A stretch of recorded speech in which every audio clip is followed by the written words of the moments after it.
हर advocate का जो है एक टफ फेस होता है। हम कहते हैं कि टफ रहता है क्योंकि उस समय ना आप बिल्कुल नए नए होते हैं, प्रोफेशन में रॉ होते हैं, तो जो भी क्लाइंट आता है वो आपकी तरफ नहीं देखता। क्या कोई ऐसा केस है आज के दौर में या अभी जिसने आपको इम्पैक्ट करा हो या इमोशनली अटैच किया हो? देखो, मैंने हर केस से इमोशन को जोड़ा। देखो, इस प्रोफेशन में इतना पैसा है, money is an abundance in this profession, पर आप इजी मनी की तरफ भागे ना। आप क्लाइंट को सच्चाई बताएं कि भाई ये तेरा किरदार है और तू यहाँ खड़ा है। देखो, अकाउंटेबिलिटी तो सिस्टम की होती है, वकील की कोई अकाउंटेबिलिटी नहीं। ठीक है। वकील को ट्रांसपेरेंसी रखनी पड़ती है। वकील की अकाउंटेबिलिटी तभी हो सकती है जब वो झूठ बोल रहा हो। आपके अकॉर्डिंग स्ट्रॉन्ग बार लीडरशिप क्या होती है? स्ट्रॉन्ग बार लीडरशिप होती है जो अपने सभी साथियों का ख्याल रखे और उनकी जरूरतों में उनके साथ खड़ा रहे। सर, बहुत बहुत स्वागत है आपका कि आपने नमस्कार। अपना कीमती टाइम दिया आज हमें। हम बहुत टाइम से आपके चक्कर में लगे हुए थे कि आपका टाइम मिले और किसी दिन पॉडकास्ट करें। तो मेरा सुरेंद्र चौहान जी आपसे सबसे पहला सवाल यही है कि एडवोकेट बनने के लिए आपने क्या किया, और या फिर आपके दिमाग में कुछ ऐसा था या फिर किसी ने पर्सनल सजेशन दिया कि नहीं आप एडवोकेट बनिए? नहीं, ऐसा कुछ सजेशन नहीं था। देखो, एडवोकेट तो मैं बाय डिफ़ॉल्ट हूँ। मैं लॉ करने के बाद आईएएस आईपीएस की तैयारी कर रहा था, तो आईएएस आईपीएस तो बने नहीं। मैं सीमा सुरक्षा बल में असिस्टेंट कमांडेंट की नौकरी मैंने ज्वाइन किया, और उसके बाद ट्रेनिंग के बाद कुछ कारणों के चलते आई हैड टू रिज़ाइन। तो मैं 99 से, फिर हमारे पास ऑप्शन कुछ नहीं था, तो फिर वकालत की डिग्री थी, तो हमने कहा वकालत में हाथ मारते हैं। तो बाय डिफ़ॉल्ट कह सकते हैं, और मैं फर्स्ट जनरेशन लॉयर हूँ। अच्छा, हर एडवोकेट का जो है एक टफ फेस होता है स्ट्रगल में, तो वो आपका फेस कौन सा रहा और सबसे ज़्यादा टफ देखो, कौन सा शुरुआती रहा? दौर जो वकालत है, वकालत में शुरुआती दौर में हम कहते हैं कि टफ रहता है क्योंकि उस समय ना आप बिल्कुल नए नए होते हैं, प्रोफेशन में रॉ होते हैं, तो जो भी क्लाइंट आता है वो आपकी तरफ नहीं देखता है, वो सीनियर वकील की तरफ देखता है, अनुभवी वकील की तरफ देखता है। पर ईश्वर का इतना आशीर्वाद रहा कि पहले दिन से ही मेरे पास केस थे, क्योंकि फादर साहब मेरे सरकारी अफसर थे, तो उनका भी कुछ इन्फ्लुएंस था और उनकी जानकारी थी, तो उन्होंने बताया कि मेरा बेटा वकील बन गया है। तो पहले दिन से हमारे पास केस आने लग गए, और मेरे जो साथी थे उनके साथ मैं बैठता था उनके चैम्बर में, उन्हीं से फिर थोड़ा थोड़ा ज्ञान लेकर मैं अपनी मेहनत करता रहा। फिर मैंने पीछे मुड़ के नहीं देखा। ये तो बहुत सही किया आपने कि पीछे मुड़ के नहीं देखा। हाँ। लेकिन मैं इसी से जुड़ा हुआ एक सवाल और ये आपसे करना चाहूँगा, क्या कोई ऐसा केस है आज के दौर में या अभी जिसने आपको इम्पैक्ट करा हो या इमोशनली अटैच किया हो और आप बह गए देखो, हों उसमें? मैंने हर केस से इमोशन को जोड़ा है, और मैंने हर केस में जो आदमी क्लाइंट है उसके किरदार में मैं घुसना चाहता हूँ, और उसके किरदार में घुसकर मैंने वो काम किया है, और उसी का जो मुझे रिजल्ट मिला है कि हमने कभी पीछे मुड़ के नहीं देखा। आज के टाइम में यंग जो आ रहे हैं एडवोकेट, उनके आगे फाइट क्या है, क्या चैलेंजेस हैं, कैसे देखो, वो यंग जो जितने बच्चे आ रहे हैं ना, एक तो वो पढ़ना नहीं चाहते हैं, वो इजी मनी की तरफ भागते हैं। तो इजी मनी नहीं है। देखो, इस प्रोफेशन में इतना पैसा है, money is an abundance in this profession, पर आप इजी मनी की तरफ भागे ना। जो भागने की रफ्तार है ना, उसको आप स्लो रखें। पैसा अपने आप आएगा। आप काम करें, अच्छा रिजल्ट दें, क्योंकि एक नई प्रथा चल पड़ी है रिजल्ट ओरिएंटेड, कि हम ये काम कर देंगे, ये काम कर देंगे। नहीं, आप क्लाइंट को सच्चाई बताएं कि भाई ये तेरा किरदार है और तू यहाँ खड़ा है, इसके बावजूद इसमें ये रिजल्ट आ सकते हैं, और इसको हम इस तरह से प्रभावशाली बना सकते हैं। तो उसमें अगर हम फोकस करें तो परिणाम अच्छे मिलते हैं। देखा जाए तो मैं एक सवाल इसी से और जुड़ा हुआ भी करना चाहूँगा। कई लोग ये कहते हैं कि एडवोकेट लाइफ में जो है स्ट्रगल के साथ साथ में जो है प्रोफेशनली जो है सपोर्ट नहीं है सिस्टम में। क्या मानते हैं आप भी? हाँ, ये मैं बात मानता हूँ कि एडवोकेट में क्योंकि प्रोफेशनलिज्म है, और प्रोफेशन में हर आदमी पैसा कमाने की उसमें भागदौड़ में लगा हुआ है, तो वो शेयरिंग नहीं करना चाहता, और उसी के चलते जो एक डिवाइड बढ़ गया है कि जो पूंजीपति हैं वो पूंजीपति हैं, और जो मध्यम आय वर्ग है मध्यम आय वर्ग है, जो निम्न आय वर्ग है निम्न है। तो इसमें एक दूरी है, एक खाई है, और ज़रूरत है कि हमको इस खाई को कम करना होगा। जी, जैसे कि अभी आपने बताया कि खाई को दूरी करना होगा, तो मैं इसी से जुड़ा हुआ आपसे ये भी सवाल करना चाहूँगा। बार एडवोकेट्स में जो बार काउंसलिंग होती है और ग्राउंड लेवल में, दोनों के बीच में गैप है?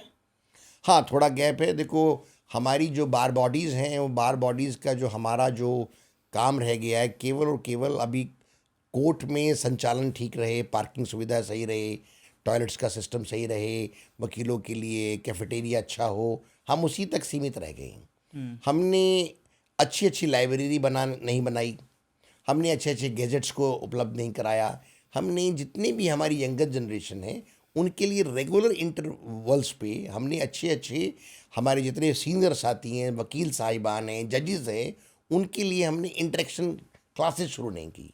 तो हमको भी ज़रूरत है कि आज की डेट में जिस तरह से आईएएस है, आईपीएस ऑफिसर्स हैं, जुडिशल अकेडमीज़ हैं, हमको भी एक ऐसा इंस्टीट्यूशन तैयार करने की ज़रूरत है जो बार काउंसिल ऑफ दिल्ली के लेवल पर और हमारी बार बॉडीज़ के लेवल पे जो हमारी लीडरान्स हैं, उन सबको एक मिलकर हम एक अच्छा इंस्टीट्यूट तैयार कर सकते हैं। जी बिल्कुल। सर, ट्रांसपेरेंसी और अकाउंटेबिलिटी में देखा जाए तो आपका स्टैंड क्या होगा दोनों के बीच?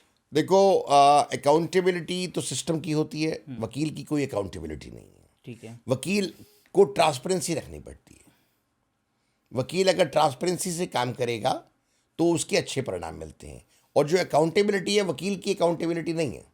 वकील की अकाउंटेबिलिटी तभी हो सकती है जब वो झूठ बोल रहा हो। सच्चाई की कोई अकाउंटेबिलिटी नहीं है। सच्चाई में आपका काम दिखता है। अकाउंटेबिलिटी सिस्टम की है जो उस काम को क्रियान्वित कर रहा है। अगर आपको अपॉर्चुनिटी मिलती है तो आपके 3 स्टेप क्या होंगे? अगर मेरे साथियों ने मुझे बार काउंसिल ऑफ दिल्ली में अपना नुमाइंदा बना के भेजा, तो सबसे पहले तो मैं यंगर जनरेशन को एक विश्वास दिलाता हूं कि आते ही सबसे पहले 6 महीने के अंदर हम एक ऐसा मैकेनिज्म तैयार करेंगे जिससे कि नए यंगर जनरेशन को मिनिमम 15 से 20,000 रुपीज़ तक का स्टाइपेंड मिले। दूसरा, हम अच्छे अच्छे कैफेटेरिया और अच्छी अच्छी लाइब्रेरीज़ का हर कोर्ट में, परिसर में ऑलरेडी जो एग्जिस्टिंग लाइब्रेरीज़ हैं उनको अपग्रेड करेंगे और उसमें एआई टूल्स, रिसर्च इंजन और उसको और बेहतरीन बनाने की कोशिश करेंगे। तीसरा, जितने भी हमारी जो हेल्थ की जो हमारी इंश्योरेंस पॉलिसीज़ हैं, उसकी जो इंश्योरेंस पॉलिसी की आगे बढ़ाएंगे। जो अभी 10 लाख है उसको 20 लाख तक करने की कोशिश करेंगे सरकार से मिलके। आपके अकॉर्डिंग स्ट्रॉन्ग बार लीडरशिप क्या होती है? स्ट्रॉन्ग बार लीडरशिप होती है जो अपने सभी साथियों का ख्याल रखे और उनकी ज़रूरतों में उनके साथ खड़ा रहे, और अगर कोई अन्याय हो रहा है साथियों के साथ, अन्याय के खिलाफ आवाज़ उठाए। आजकल देखने में मिलता है कि चाहे सरकार हो, चाहे कोई संस्थान हो, अगर वो अन्याय कर रहे हैं, अगर वो कोई गलत बात कर रहे हैं, तो कोई भी वकील आवाज़ नहीं उठा रहा है। स्ट्रॉन्ग लीडरशिप इज उसके खिलाफ आवाज़। हमारा काम क्या है? हमारा काम है न्याय के विरुद्ध अगर कोई कार्य हो रहा है, हम अन्याय को नहीं सहेंगे। अगर हम अन्याय को देखकर भी चुपचाप बैठे हैं तो हम फिर स्ट्रॉन्ग लीडरशिप की क्या कवायद करेंगे? आपने अभी जिक्र किया था कि एआई टेक्नोलॉजी को आप बढ़ावा देंगे, तो कैसे आप इसमें एआई टेक्नोलॉजी को आगे बढ़ावा दे सकते हैं? देखो, आजकल आर्टिफिशियल इंटेलिजेंस में अच्छे अच्छे इंजन्स हैं, जेमिनी है, चैट जीपीटी है। इनमें अगर हम पॉजिटिव आउटपुट दें और उस पॉजिटिव आउटपुट इनपुट दें तो आपको पॉजिटिव आउटपुट मिलती है। और उस आउटपुट को अगर अच्छे रिसर्च इंजन के साथ जोड़ा जाए, हमारी देखो लॉ हर सब्जेक्ट पे ऑलमोस्ट सेटल्ड है। पिछले 77 सालों में अगर आप पूरा देखिए हमारी जो इंडियन जुडिशरी का सफ़र है, तो लॉ हर सब्जेक्ट पर ऑलमोस्ट सेटल्ड है। तो उस सेटलमेंट में जो भी हमारी पुरानी पुरानी जजमेंट्स हैं, रिसर्च इंजन के थ्रू हम आर्टिफिशियल इंटेलिजेंस की उसमें इनपुट डालें और उसकी पॉजिटिव आउटपुट ले सकते हैं। आप कैसे देखते हैं दिल्ली में आने वाले 10-5 साल एडवोकेट्स के कैसे होंगे? दिल्ली में आने वाले जो 10-5 साल हैं वो एडवोकेट जो स्तर है वो थोड़ा गिरा है, जो उसके लिए हमको चिंता होती है, हम आहत भी होते हैं, दर्द होता है। ज़रूरत है कि हम अच्छे अच्छे जो हमारे जो विद्वान वकील रहे हैं, हम आने वाले वकीलों को भी उसी तरीके से तैयार करें। हम अच्छे अच्छे नानी पालकीवाला की तरह वकील बनाएं, अच्छे अच्छे आदरणीय राम जेठमलानी जी हैं उनकी तरह वकील बनाएं, के वेणुगोपाल हैं, इतने जो गोपाल सुब्रमण्यम हैं, ऐसे ऐसे वकीलों को हम क्यों नहीं प्रोड्यूस कर सकते? हम आने वाले जो भी हमारे दिल्ली के अच्छे युवा वकील हैं, हमारी बहनें हैं वकील हैं, उनको हम अच्छे अच्छे आयाम तक पहुंचाएं। आपके लिए सक्सेस क्या है? सक्सेस मेरे लिए, सक्सेस का पैमाना जो है, मेरा पर्सनल पैमाना है, सक्सेस है आपकी सेटिस्फेक्शन। आप कितने सेटिस्फाइड हैं अपने जीवन से, अपने केस से, अपने काम करने के तरीके से, वही सक्सेस है। आज भी आपको देखता हूँ कि मोटिवेट रहते हैं आप, तो ये इंस्पिरेशन कहाँ से आती है आपके पास? ये मुझे अपनी मोटिवेशन की जो है, मुझे अपनी अर्धांगिनी से मिली है, मुझे अपने माँ बाप से मिला है, तो मैं पॉजिटिविटी में ज़्यादा रहता हूँ। अगर आप यंगर सेल्फ को देखें तो क्या एडवाइस देंगे उनको? मैं यंगर जनरेशन को एक ही एडवाइस देना चाहूँगा, ख़ासतौर से लॉयर्स को, कि वो ध्यान लगाकर, मन लगाकर, दिमाग लगाकर अच्छी पढ़ाई करें और अपना केस अच्छे से तैयार करें, अच्छा रिसर्च करें और उसके उनको पॉजिटिव परिणाम मिलेंगे। पैसे की तरफ ना भागें, अपने आप पैसा आपके पास चल के आएगा। बहुत अच्छी बात कही आपने, लेकिन एक लास्ट और आखिरी सवाल आपसे एक और करना चाहूँगा। एक आइडियल एडवोकेट की क्या क्वालिटी होती है और क्या होनी चाहिए, और देखो समाज को क्या मैसेज दे सकता है एक आइडियल एडवोकेट? देखो आइडियल एडवोकेट की जो आपने जो पूछा है कि इसका क्या पैमाना होना चाहिए, ये तो आपका पैमाना आपको खुद ही तय करना पड़ता है। मेरे लिए हो सकता है आइडियल कोई और हो, आपके लिए कोई और हो। तो मेरे लिए जो हिंदुस्तान में जो आइडियल रहे हैं, वो डॉक्टर भारत रत्न भीमराव अंबेडकर जी रहे। उन्होंने संविधान की जो कवायद करके जो संविधान दिया इस देश को, आज हमको उसको बचाने की ज़रूरत है। संविधान है तो हम सब हैं। तो इतना जो मेरे लिए जो आइडियल हैं वो डॉक्टर साहब हैं, डॉक्टर भीमराव अंबेडकर जी, कि उनके उस परिस्थितियों में, जिस परिस्थितियों में लोग छुआछूत थी, अनटचेबिलिटी थी, उन परिस्थितियों के रहते चलते ही उन्होंने इतनी हाइट अचीव करी और वो आज वो एक लीजेंड की तरह हैं। तो वो एक आइडियल एडवोकेट है, वो एक लॉ मिनिस्टर है भारत के प्रथम, और उन्होंने हमारे देश का संविधान के रचयिता हैं। उन्होंने एक बहुत ही सुंदर किताब दी जिसको हम भारत का संविधान कहते हैं। बहुत अच्छी बातें आपने कही, और मेरा मन कर रहा है कि मैं आपसे एक दो सवाल और कर लूँ। हाँ जी, हाँ। तो मैं यही सवाल करूंगा कि यंग जनरेशन जो एडवोकेट की तरफ बहुत तेज़ी से आ रही है, जो बीते कुछ 10-15 साल में हम देख रहे हैं, एडवोकेट की तादाद बढ़ी है, लेकिन कहीं ना कहीं यंग एडवोकेट निराश भी नज़र आता है। क्या रीज़न है इसका? यंग एडवोकेट इसलिए नाराज नज़र आता है, उसको एक्चुअली क्या है, जो पिछले काफ़ी सालों से ना जो पैसों का चलन बढ़ा है और जो डिवाइड बढ़ा है, तो उससे वो निराश होता है कि बड़े वकील साहब तो लाखों रुपया ले रहे हैं और मुझे 10,000 भी नहीं दे रही, और मैं महीने काम करता हूँ, फाइलों का बोझ रहता है, फाइलें भी उठा के चलता हूँ, तो वो थोड़ा सा निराशा महसूस करता है। तो हमको उसकी ज़रूरतों को समझना पड़ेगा। हमको जिस तरह से हम बात करते हैं मिनिमम स्टाइपेंड की, मिनिमम लेबर वेजेस की, हमको भी अपनी यंगर जनरेशन के वकीलों को मिनिमम 15 से 20,000 रुपये उपलब्ध कराने की ज़रूरत है। आने वाले, पहले आते ही प्रोफेशन में उनको 5 साल तक, फिर उनको अच्छे बैठने की सुविधा, उनके अच्छे खाने पीने की सुविधा, इन सबको संचालन करना पड़ेगा। तभी उसकी निराशा को हम पॉजिटिविटी में दूर कर सकेंगे, तभी तो वो पॉजिटिव बनेंगे। फिर हम उनके लिए जो इंस्टीट्यूशन जो है, इंस्टीट्यूशन ऐसा पॉजिटिव एटमॉस्फेयर बनाएं कि उनका मन लगाए, और मन लगा के वो राष्ट्र निर्माण में काम करें। न्याय की प्रक्रिया में पार्टिसिपेट करना और लोगों को न्याय दिलाना भी तो राष्ट्र निर्माण का काम है।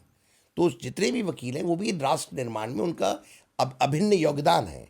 तो वो किसी न किसी सूरत में हम भी उसमें योगदान दे रहे हैं। लास्ट और आखिरी यहाँ पर ही ख़त्म करेंगे इसको।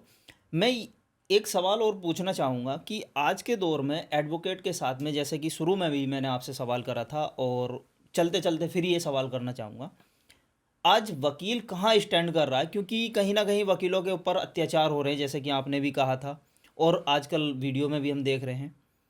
क्या रीज़न है? ये इसका रीज़न है, जो देखो वकीलों का ज़्यादातर जो इंटरेक्शन है वो पुलिस के साथ होता है, और पुलिस में कुछ ऐसे अफसरान हैं, ऐसे अधिकारी हैं, ऐसे जो पर्सनल्स हैं, उनकी एक ईगो रहती है। तो उस ईगो को ख़त्म करना पड़ेगा, क्योंकि हम सभी एक सिस्टम के हिस्सा हैं। आप न्यायपालिका में हम उसका हिस्सा करते हैं, आप एग्जीक्यूटिव में काम करते हैं, आप दिल्ली में पुलिसिंग को देखते हैं। तो कोऑर्डिनेशन की बहुत ज़्यादा ज़रूरत है, हमको समन्वय बनाने की ज़रूरत है, तभी हम एक अच्छा न्याय व्यवस्था को बना सकते हैं। ठीक, बहुत बहुत शुक्रिया सर, थैंक यू आपने वेरी अपना मच, थैंक कीमती यू, समय थैंक यू दिया वेरी मच, आज। Thank you. मैं एक ही बात कहना चाहूँगा अपने साथी दर्शकों से कि 21, 22, 23 फरवरी को दिल्ली बार कौंसिल के चुनाव हैं हाई कोर्ट के प्रांगण में, और आप मुझे अपना प्रथम या सर्वोत्तम मत देकर अपना नुमाइंदे के रूप में दिल्ली बार कौंसिल का सदस्य चुनें। धन्यवाद, थैंक यू वेरी मच।